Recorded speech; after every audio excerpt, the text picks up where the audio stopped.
Good afternoon, peeps. Today I wanted to talk a little bit about slow and steady wins the race. Now, the Federal Reserve, is beginning to lower interest rates, and historically this has led to increased in the valuation of assets. So basically the value of assets, be it stocks, real estate, that kind of thing, typically they get inflated whenever the Fed fund rate goes down. So basically the amount of the rate at which banks borrow from each other, whenever that goes down, whenever money is easier to get its hands on, typically that inflates the price of assets. So I'd say right now, instead of just say, I'm going to throw a bunch of money at an investment hoping to catch the wave or something like that, let me make the case for dollar cost averaging. You know what dollar cost averaging is? It's basically investing small bits at a time to mitigate your risk. So let's say you did invest a large chunk of money into the S&P 500, and in 2 months it just tanked. It went down by like 10-15%, something like that. Now, if you're in for the long haul, it's not that big of a deal. It really isn't. So if you're in for the long haul, 10-15%, these swings, they're going to happen, over the course of months or years.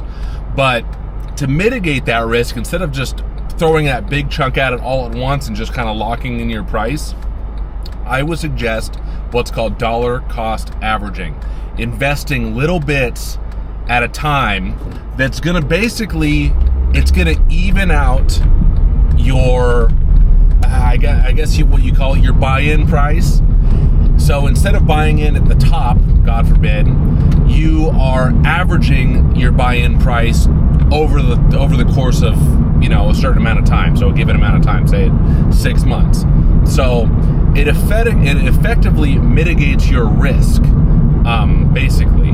And I would definitely look into that now that the rates are going down. This historically has been a time where the assets will go up, stocks will go up, the S&P 500 will go up.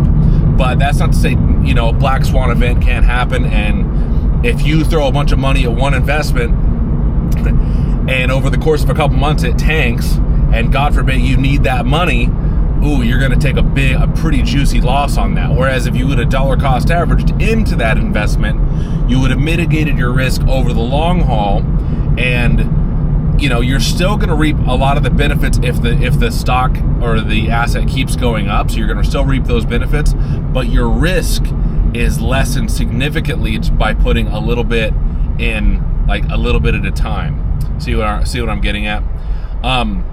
So yeah, now that the interest rates are going down, it's definitely time to look into dollar cost averaging in your favorite investments, as well as if you're trying to get out of debt. Now's a great time to start looking into balance transfers, that kind of thing. These things are going to become more appealing as the rates go down. Money is easier to get your hands on, and just something to be aware of. But what do y'all think of dollar cost averaging? Do you prefer to just put large chunks of money into your investments, or to just drip by drip get the best, in my opinion, get the best shot at not buying in at the worst time? Basically, that's effectively what that reduces the risk of. When you dollar cost average in, you're just limiting your risk by spreading that risk over a given amount of time. I'd love to hear your thoughts below. Thanks so much for tuning in, and we'll see you in the next one.